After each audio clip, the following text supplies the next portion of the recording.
ఒకసారి చూస్తే చాలు అనుకున్నాం, కానీ మీతో మాట్లాడే అవకాశం, మిమ్మల్ని ఇంత దగ్గరగా చూసే అవకాశం నాకు దక్కింది. చాలా అదృష్టంగా భావిస్తున్నాను నేను. అండ్ మీరు ఎన్నో విజయాలు చూశారు, కొన్ని సినిమాలకి విజయానికి మీరే కారణమయ్యారు కూడా. సో ఈ బ్రహ్మానందం సినిమా విజయం మీకు పర్సనల్గా ఎలాంటి ఆనందాన్ని ఇచ్చింది? చాలా చాలా రియలీ ఐఎమ్ సో హ్యాపీ. నా పేరు పెట్టి సినిమా తీయడం, నా మీద స్టోరీ డిపెండ్ అయి ఉంటాం, బాగుంది. ఇందులో ఎక్కువ సంతోషించిన విషయం ఏంటంటే మా అబ్బాయి హీరోగా ఉంటాం.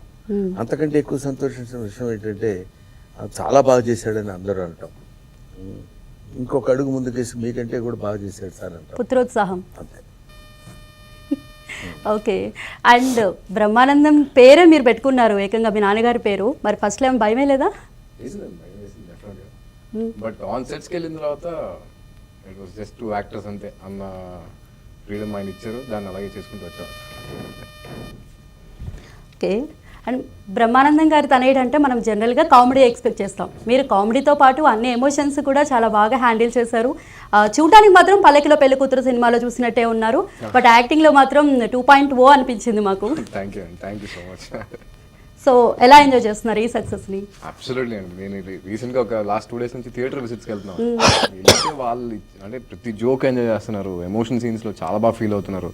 వాళ్ళు వచ్చి అప్రిషియేట్ చేస్తూ ఉంటే చాలా బాగా మాట్లాడుతున్నారు, పాజిటివ్గా మాట్లాడుతున్నారు. నువ్వు ఎక్కువ గ్యాప్లు తీసుకోవద్దన్నా, నువ్వు చేస్తూ ఉండే సినిమాలు అంటే నాకు ఆ రెస్పాన్స్ వాళ్ళ దగ్గర తీసుకుని చాలా ఓవర్వెల్మింగ్గా చాలా హ్యాపీగా ఉంది. అది నేను ఎలా ఎంత ఎక్స్ప్రెస్ చేసినా చాలా తక్కువ.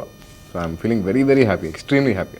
ఎస్పెషల్లీ వెన్నెల కిషోర్ గారితో గిరి క్యారెక్టర్ అయింది, మీ కామెడీ టైమింగ్ చాలా బాగా కుదిరింది, చాలా ఎంజాయ్ చేస్తాం మేమంతా. అంటే ఆయనతో నాకు ఎప్పటి నుంచో ఆ ర్యాపో ఉందండి, గుడ్ ఫ్రెండ్స్ నాకు. అంటే ఇండస్ట్రీలో చాలా తక్కువ మంది ఫ్రెండ్స్, దాంట్లో one of them is Kishore గారు అనమాట. సో అప్పటి నుంచి ఆ ర్యాపో అలా ఉంది, ఇద్దరికి ఆ సింక్ అలా నిజంగానే ఆ బాండ్ అలా ఉంది కాబట్టి ప్రాబ్లీ అది స్క్రీన్ మీద రిఫ్లెక్ట్ అయింది అనిపించింది.